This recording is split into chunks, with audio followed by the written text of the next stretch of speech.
نعوذ بالله السميع العليم من كل شيطان رجيم بسم الله الرحمن الرحيم الحمد لله والصلاة والسلام على رسول الله صلى الله عليه وسلم سبحانك لا علم لنا إلا ما علمتنا إنك أنت العليم الحكيم رب اشرح لي صدري ويسر لي أمري واحلل عقدة من لساني يفقه قولي.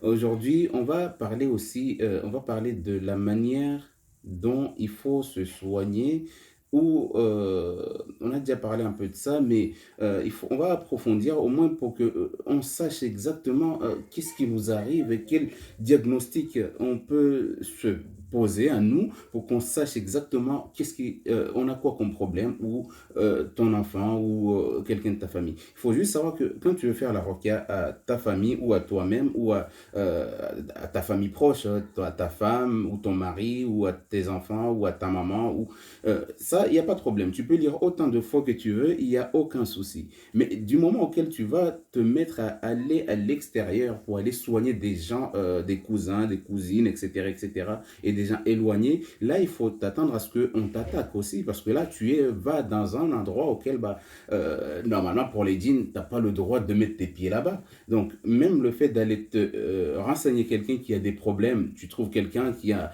un problème d'avoir des enfants, ou il a un problème d'enfantement, bloqué par des djinns, ou une personne qui est dans un monde auquel il est entouré de djinns, quand tu vas juste pour conseiller cette personne-là, là tu te mets déjà en danger, d'accord? Mais tu te mets en danger. Et comment tu te mets en danger? C'est que les djinns, euh, quand ils vivent dans un corps humain, ou on les a envoyés dans un corps humain, on leur dit toujours que vous êtes la bienvenue dans ce corps, c'est à vous. Vous pouvez faire ce que vous voulez par le charlatan ou le marabout qui l'a envoyé.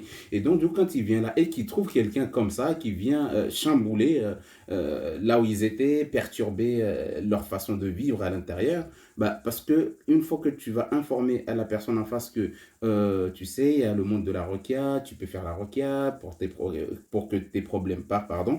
Les djinns qui sont à l'intérieur, en fait, ils se sentent déjà menacés. Même si la personne a écouté et qu'elle a envie de continuer à aller vers le monde de la roquia, il y a déjà une perturbation dans son cerveau parce que c'est eux qui contrôlent le cerveau. Quand un djinn est dans le corps, ils contrôlent le cerveau. Donc ça veut dire la plupart des pensées, en fait, il y a une moitié ou moins de la moitié des pensées, ils sont à toi, mais la plupart des pensées, ils sont à eux. Ça veut dire que c'est eux qui vont instaurer en fait leur mode de vie à l'intérieur de toi. Du coup, toi, tu vas juste exécuter, tu vas juste suivre ce que les djinns, les démons, en fait, ils sont en train de planifier dans ta tête. S'il te met, oh, il ne faut pas coucher avec ton mari, ça veut dire que c'est quand tu vas coucher avec lui, tu ne te sentiras pas à l'aise, tu ne vas pas aimer, tu ne vas pas te sentir comme si tu étais avec quelqu'un que tu aimes, malgré que tu aimes ton mari, ou tu aimes ta femme, mais c'est eux qui vont contrôler ton cerveau. Donc ça veut dire que tu auras un double cerveau. Ton cerveau qui est là, mais il est inactif parce que c'est le tien, vu qu'il y a des démons ou des djinns, des sorciers, des sorcelleries qui ont réussi à intégrer ta tête. Donc, ils savent exactement là où s'installer, d'accord? Pour qu'une personne devienne fou, etc., etc. Ils savent exactement à quel endroit. Euh, donc c'est pour ça que quand l'islam nous enseigne en disant Iqra, c'est la première parole qui est descendue sur terre, c'est que n'arrête pas d'apprendre, ne te dis pas je suis guéri aujourd'hui, je veux plus rien savoir. Au contraire, quand tu es guéri, tu dois aller plus loin dans tes recherches au niveau de la requête. Même si tu es guéri, au contraire, ça veut dire que euh, euh, on t'a mis sur le chemin et soit tu as trouvé quelqu'un qui t'a guéri, alhamdoulilah, par la permission d'Allah, par la requête, et il faut savoir que tu étais en quête de science pour te soigner. Ok? Donc, tu es parti, tu as cherché, tu es allé sur YouTube, tu as posé des questions à des imams, à des savants, etc. Tu as trouvé une solution, une personne t'a donné la solution. Bon, il t'a lu la requête, tu es guéri. Et à la fin, qu'est-ce que tu fais? La plupart des gens, en fait, ils arrêtent les recherches, ils s'arrêtent là. Ils disent, ah, je suis guéri, je m'arrête là. Alors que non, au contraire, une fois que tu es guéri, tu dois te dire, mais cette chose qui m'a guéri, le Coran qui m'a guéri, et le Coran a été utilisé sur moi, est-ce que moi, je peux l'utiliser sur quelqu'un pour que cette personne guérisse aussi? Tu dois te poser cette question avant de dire, bon, je fais plus de recherche sur la roquia, parce que sur les djinns, parce que je suis guéri, je m'arrête là. Au contraire, non. C'est à ce moment-là que tu dois encore plus avoir le courage et te dire, mais attends, hey, je suis guéri. Ah, par la roquette, je suis guéri, alhamdulillah, je me sens bien, je suis heureuse. Là, en fait, tu dois être reconnaissant envers la roquia. C'est ça ce que beaucoup de gens, parce que je vois les gens qui m'appellent, qui m'envoient des messages, ils me disent, ouais, tu fais toujours des vidéos sur la roquia, moi, ça m'intéresse plus parce que je suis guéri. Alors que, au contraire, une chose qui t'a guéri, tu dois l'apprécier. Tu dois être reconnaissant envers cette chose. Tu dois, au contraire, continuer à aider cette chose à prospérer, à aller au-delà pour que d'autres personnes qui souffrent comme toi, que tu puisses aussi aider ceux qui souffrent. Le jour du jugement dernier, la première personne, les premières personnes qu'on va questionner, c'est lesquelles? C'est le riche, celui qui était archi riche ou riche, celui qui avait de la science, celui qui avait de la science. Donc, du coup, au niveau, on va prendre juste celui qui était riche et celui qui avait de la science. D'accord? Ça, c'est les questions, les premières personnes qu'on va appeler pour le jour du jugement dernier pour pouvoir les juger. Le riche, on va lui poser cette question.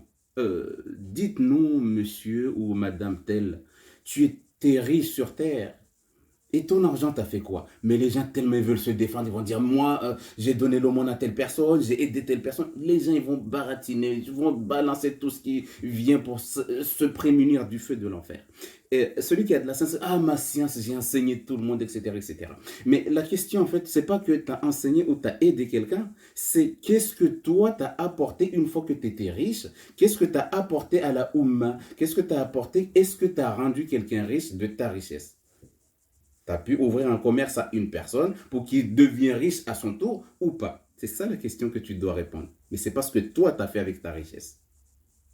Tu as rendu qui riche? Toi qui as de la science, tu as rendu qui enseignant ou tu as aidé qui à pouvoir aider les autres? Cette question-là est très très importante quand on est musulman. On ne doit pas se dire que je m'arrête là. Le peu de science que tu dois approfondir et te poser la question. Et s'il y a quelqu'un en face de moi qui me pose la question concernant ce que moi-même j'ai subi et que je suis guéri, comment je peux le conseiller pour qu'il comprenne? Si tu arrives à arriver à ce niveau-là, tu peux te dire Alhamdulillah, c'est que tu as compris ce que Allah voulait t'enseigner. Mais si tu te vois que même la réponse à cette question-là, tu n'y arrives pas et que tu arrêtes les recherches, c'est que là, il faut te poser les bonnes questions. Est-ce que, pourquoi tu as arrêté les recherches? Pourquoi?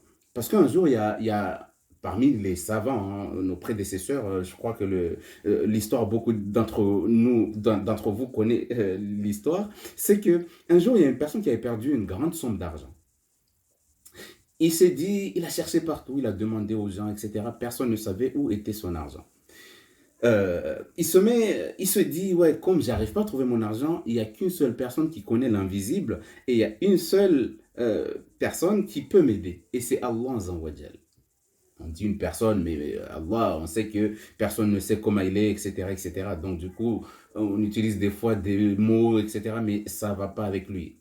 C'est juste pour que les gens qui nous écoutent, ils puissent aussi suivre, qui voient, qui comprennent aussi. Et donc, du coup, cette personne a dit, personne ne peut m'aider à trouver mon argent alors que c'est important pour moi, c'est ma vie, etc., c'est mes projets, etc.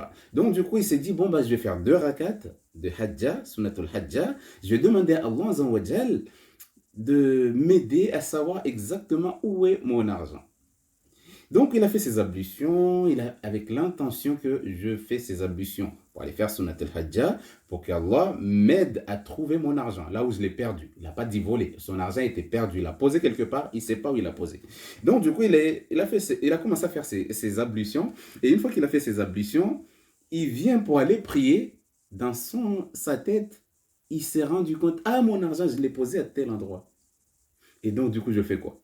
Est-ce que je continue à faire les 2 rakats ou est-ce que comme j'ai trouvé mon argent, je m'arrête? Il s'est dit, j'ai trouvé mon argent. Mais j'avais mis mon intention d'aller demander à Allah. Ça veut dire que je ne dois pas m'arrêter en chemin parce que j'ai trouvé ce que je voulais. Au contraire, là, je dois montrer à Allah que quoi qu'il arrive, même si j'ai trouvé, mais je suis venu pour toi te remercier. Ça veut dire qu'il ne s'est pas arrêté parce qu'il a eu ce qu'il voulait. Donc, en fait, c'est malheureux de le dire parce que je trouve des gens, ils sont guéris par la roquette, mais ils ne veulent plus rien savoir. Ils prient même plus, ils font plus rien. Ils sont guéris, bon, et alors, c'est bon, alhamdoulilah, je suis guéri. Et ils s'arrêtent là. Alors que non, c'est au contraire. Une fois que tu as eu ce que tu voulais, tu dois continuer tes recherches.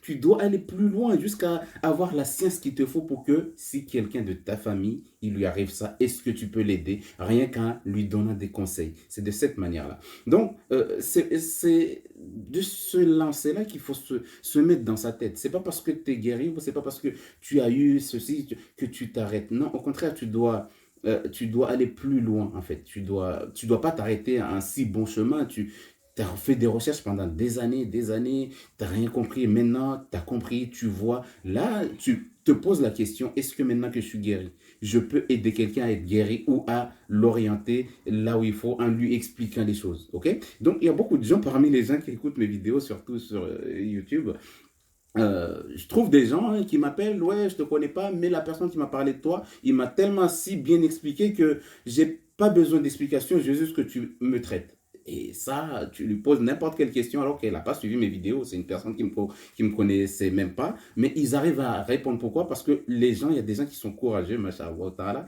Et quand même à la fin, ils sont toujours là, ils écoutent. Pourtant, ils sont guéris, ils se sentent bien. Ils n'ont même pas besoin de Rukia maintenant. Mais ils sont toujours là. Parce que quoi? فذكر فإن الذكرى تنفع المؤمنين. Rappelle, car le rappel fait du bien aux croyants. Ça, il y a des gens qui l'ont compris. C'est pas parce que tu n'aimes pas cette science que tu vas la mettre à la poubelle. Pas... Non, au contraire, chaque science et chaque jour, la science change. Chaque jour, il y a beaucoup d'explications qui viennent. Donc, c'est de cette manière-là auquel il faut déjà, vous qui êtes à la recherche, en fait, de n'importe quelle science, je ne parle pas que de la science de la roquette, mais je parle de la roquette parce que beaucoup de gens se plaignent en se disant, oui, j'ai fait la roquette, je suis guéri, mais un mois plus tard, je suis retombé malade, etc., etc. Donc, en fait, ça veut dire que ils n'ont pas encore compris. Tant que tu n'as pas compris, tu guériras jamais. Tant que tu n'as pas compris pourquoi Allah t'a mis cette épreuve-là, tant que tu ne l'as pas compris, bah, cette épreuve ne peut pas partir tant que toi, tu n'as pas tiré de leçons sur l'épreuve qu'Allah t'a donnée. Beaucoup de gens ont été atteints de la sorcellerie et ils sont rentrés dans l'islam comme il se doit et maintenant ils adorent Allah comme il faut. Pourquoi? Parce qu'en fait, une fois qu'ils ont été atteints, ils se sont rapprochés dans les recherches, le questionnement des savants, etc., etc. Et du coup, ça les a rapprochés de leur religion. Et maintenant, ils sont bien dans leur religion. C'est pour ça que il ne faut pas s'arrêter un si bon chemin en se disant oui, je suis guéri, mes enfants sont bien, je ne veux plus faire de recherche. Ils lisent même plus le Coran, ils mettent plus Al-Baqarah qui tournait à la maison en boucle depuis qu'ils sont guéris. C'est la musique qui a pris le dessus. Mais la question que tu dois te poser, et si demain quelqu'un de ta famille tombait dans le même positionnement que toi, est-ce que tu peux l'aider ou pas? Ok? Donc c'est déjà à la recherche de science, c'est ça ce que tu dois avoir en toi. Ok? Ça, il ne faut pas que tu l'oublies. Il ne faut pas que tu oublies ça. Hein. Cherche la science de la naissance à la mort. Ça veut dire que tu t'arrêtes pas. Tu ne peux pas te dire que non, c'est bon, là, je me sens bien. Oui, tu te sens bien. Donc, du coup, c'est pour ça que toujours rechercher plus loin parce que tu as fait la roquette, mais il y a des choses, c'est au fur et à mesure que tu vas écouter que tu vas découvrir, en fait, au fond de toi que, ah, ça, il reste ça. Ou j'ai compris, enfin, en fait, tu vas aller au fur et à mesure que tu écoutes, tu fais des recherches, que tu découvres. C'est pour ça que nous, aujourd'hui, on est arrivé là. Ça veut dire que c'est depuis 2012. Il y avait quelqu'un qui était malade chez moi. Bon, la personne est guérie et je me suis dit, mais attends, s'il est guéri par la roquette, c'est que le Coran, il est puissant. Donc, du coup, c'est de là auquel je me suis mis dedans pendant 10 ans, etc., en train de rechercher jusqu'à présent, aller au plus loin, au plus profond, pour ne pas me dire que non, j'arrête tout. Non, au contraire, c'est Allah, il t'a mis là, il sait pourquoi il t'a choisi parmi 1 milliard de personnes, il t'a mis sur cette voie-là. C'est parce qu'il sait que demain, tu vas être obligé d'aider quelqu'un. Tu vas être obligé de conseiller quelqu'un. Donc, c'est pour ça que quand tu trouves quelqu'un en face de toi, justement, on va revenir dessus, si quelqu'un en face de toi a un problème de djinn et de sorcellerie, et qu'il vient se plaindre à toi, d'accord? Pourquoi il vient se plaindre à toi? Pourquoi Allah n'a pas choisi quelqu'un d'autre auquel cette personne aille se plaindre? En fait, c'est parce que Allah, il te connaît. Il sait quel chemin tu as fait. Il sait où est-ce que tu es passé pour arriver dans le monde de la requête et le soin dans le halal. Et donc, du coup, Allah a choisi des gens comme ça dans le monde. Il l'a mélangé et d'un coup, il a mis quelqu'un sur ton chemin. Et une fois qu'il est venu à ton chemin, bah, il t'a croisé. Et là, il te parle de ses problèmes. Tu lui as rien demandé. Il te parle de ses problèmes. Ah, moi, j'ai mes enfants qui sont mal. Moi, je suis malade. Je vais à l'hôpital. Personne ne trouve mes solutions. Et toi, vu que tu comprends, qu'est-ce que tu vas lui dire? Tu vas toujours le conseiller, lui dire, ah bah si c'est comme ça, c'est que il faut pas aller voir les marabouts, il faut pas aller voir les charlatans, mais va vers le Coran, va vers les gens qui font de la ruqya. Ils ont fait des choses incroyables. En ce moment, le Coran, il est en train d'exploser. C'est ça qui guérit. Tu vas réussir à expliquer à cette personne et pour qu'à la fin, bah, il soit guidé par ta cause. Pourquoi? Parce que tu as compris des choses. Et Allah t'a mis sur le chemin une personne que toi, tu dois guider. Donc, c'est pour ça qu'il faut maîtriser à peu près, il ne faut pas s'arrêter du jour au lendemain. Donc, cette personne-là, quand tu le conseilles, tu lui dis juste que oui, bah voilà, si tu as des problèmes comme ça, il y a la requête qui existe, il faut aller s'approcher de ces gens-là, ils vont te faire un diagnostic, si c'est des djinns, des sorcelleries, des blocages, mauvais œufs, etc.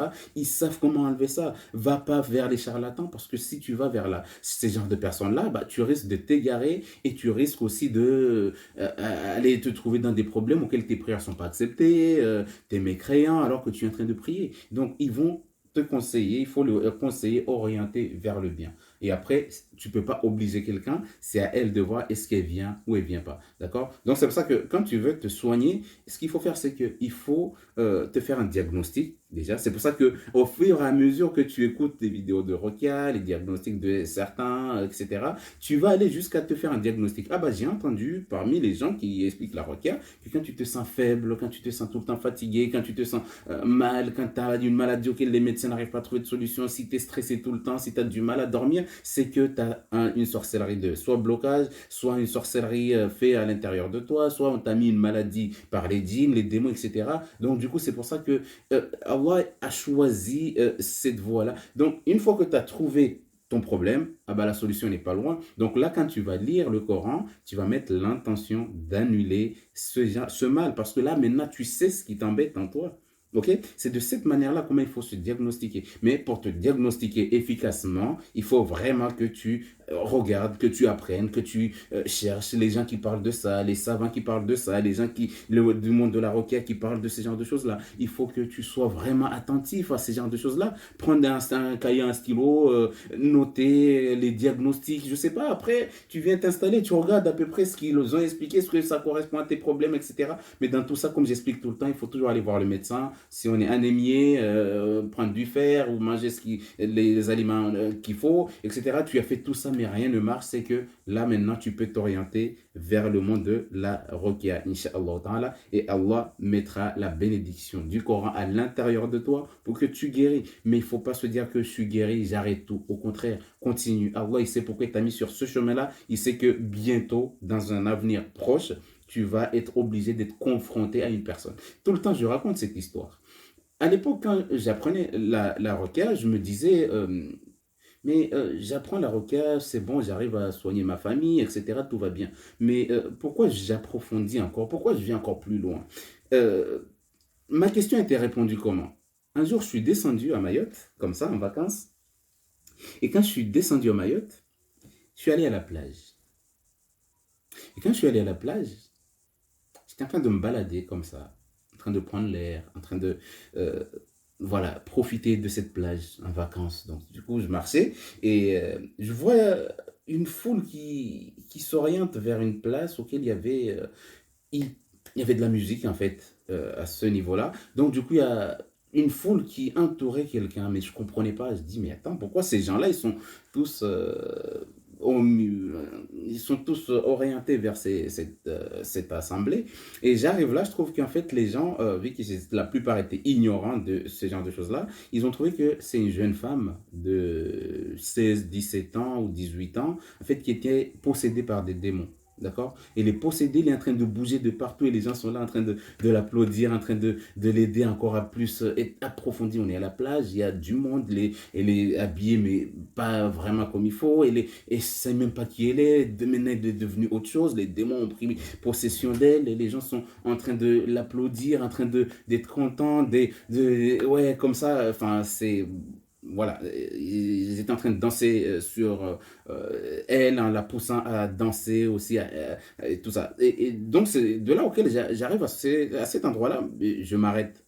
Et je fais quoi? Alors qu'il y a de la musique, ils sont en train de chanter, ils sont en train de... Mais vu que je ne suis pas que écouter les gens, du coup, je me suis arrêté à ce niveau-là.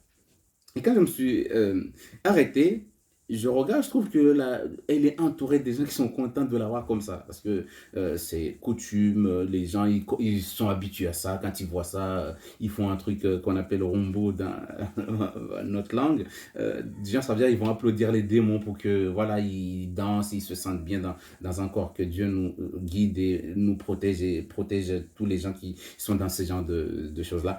Et donc, du coup, je commence à réciter Ayatul Kursi. Il y a des gens qui vont dire, mais il y a de la musique, les gens dansent, il y en a qui sont en maillot de bain, etc.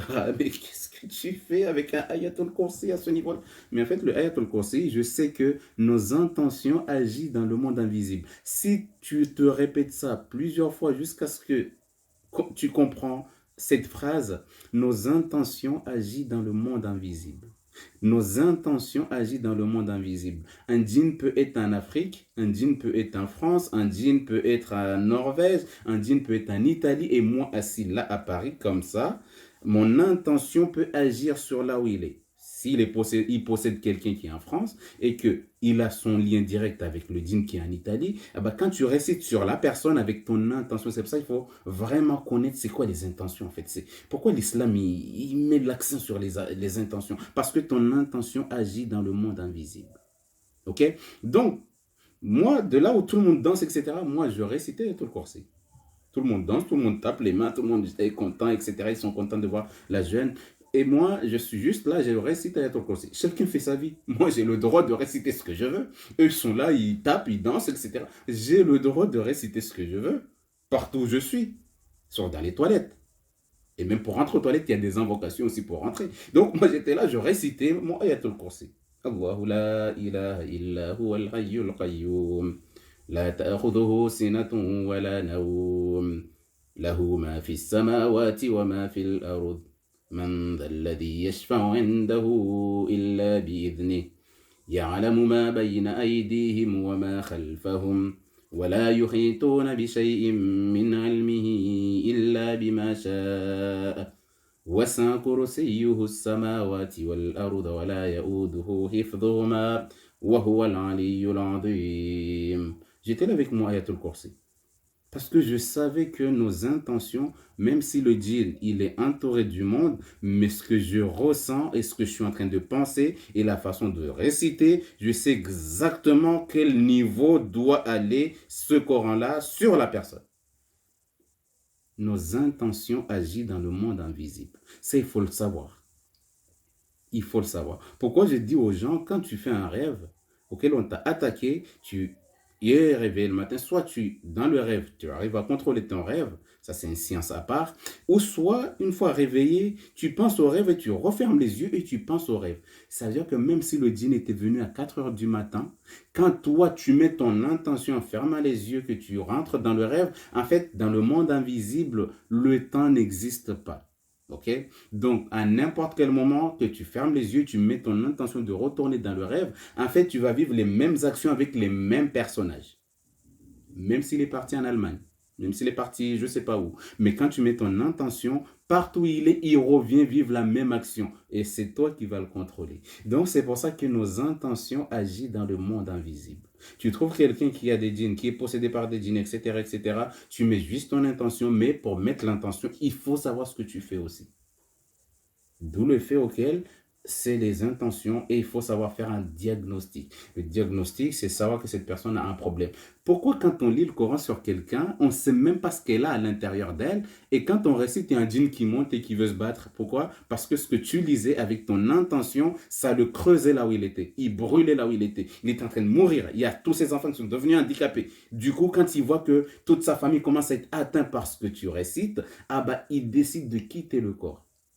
Parce que c'est que tu connais ton intention. Donc, c'est pour ça que l'islam, il te dit vraiment, l'intention, c'est très important. Il faut apprendre à connaître c'est quoi une intention. C'est pour ça qu'on te dit, renouvelle ton intention, renouvelle ton intention. Même au niveau de l'islam, on te dit, renouvelle ta foi, renouvelle-le. Et comment on va le faire, ya Rasulallah? Les compagnons ont posé la question. Il a dit en répétant la parole La ilaha illallah. Il n'y a pas d'autre divinité en dehors d'Allah Azza wa Jal. Et Muhammad sallallahu alayhi wa sallam est son prophète. En fait, c'est pour ça, il faut connaître les intentions. C'est quoi l'intention? Qu'est-ce que l'intention? Qu'est-ce qu'on fait avec une intention? Ces genres de paroles-là, il faut que ça soit en toi. L'intention, ton intention agit dans le monde invisible. Ton intention agit dans le monde invisible. Quand tu auras compris ça, le djinn qui soit en toi, qui soit à l'extérieur, qui te fait peur, ça c'est plus ton problème. Parce que si tu vois un djinn, il apparaît devant toi, ou il est à côté de toi, ou tu l'as vu et il te fait peur, c'est pas un problème. Tu t'installes, ou tu croises les bras, ou tu fais ce que tu veux, tu mets juste ton intention que celui qui m'a fait peur à ce niveau-là, tu mets juste ton intention de lire là où tu l'as vu. Même s'il est parti en Allemagne, en Afrique ou je ne sais pas où, il revient à ce niveau-là parce que c'est toi qui contrôles. D'accord? L'intention agit dans le monde invisible. Ça, il faut vraiment, vraiment le répéter plusieurs fois jusqu'à comprendre. Une fois tu auras compris ça, en fait, pourquoi Omar ibn Khattab, quand il marchait, le Iblis, les démons, quand ils étaient en face de lui, en fait, ils changeaient de trottoir. C'est parce qu'en fait, il était tellement puissant à l'intérieur de lui et il était tellement fort qu'il avait peur de personne. Du coup, les démons, vu que son intention était aussi lourde et forte concernant les mécréants, concernant les mauvaises personnes, en fait, les démons, ils pouvaient fondre en fait quand ils le croisaient parce que son intention était forte. D'accord? Donc, ça veut dire que nos intentions agissent dans le monde invisible. C'est pour ça que cette intention, c'est quelque chose de très important. Il faut apprendre le monde de l'intention. C'est quoi l'intention? Pourquoi on nous dit vraiment l'intention, l'intention? Mettez votre intention, renouvelez votre intention, etc. Tout ce que vous faites, mettez l'intention. Celui qui ne met pas l'intention, rien ne marche. On t'a dit même la prière, si tu ne mets pas d'intention, la prière n'est pas acceptée. L'intention, même le ramadan, tout ce que tu fais dans ta vie, si tu n'as pas mis l'intention, les choses ne sont pas acceptées devant Allah Azza wa Jal. C'est pour ça que l'intention agit dans le monde invisible. Ça, c'est très important à connaître.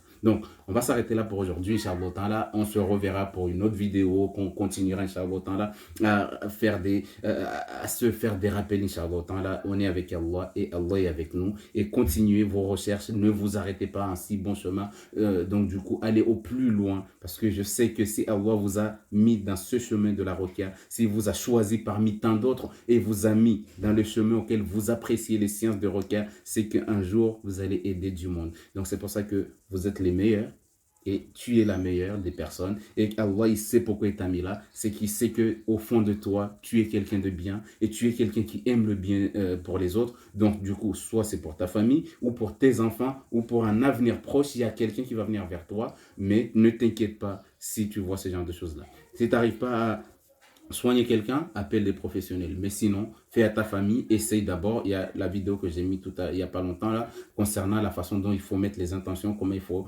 se soigner. Inch'Allah, il faut suivre ces genres de choses-là. Et regardez, il y a d'autres acquis qui expliquent plein d'autres choses. Donc, c'est que du bonheur pour ceux qui aiment la science de la ruqya. Donc, on va s'arrêter là. Subhanakallahumma bihamdika nashhadu an la ilaha illa anta astaghfiruka wa atubu ilayk. Subhana rabbika rabbil izzati amma yasifun. Wa salamun ala al-mursalin. Walhamdulillahi rabbil alamin.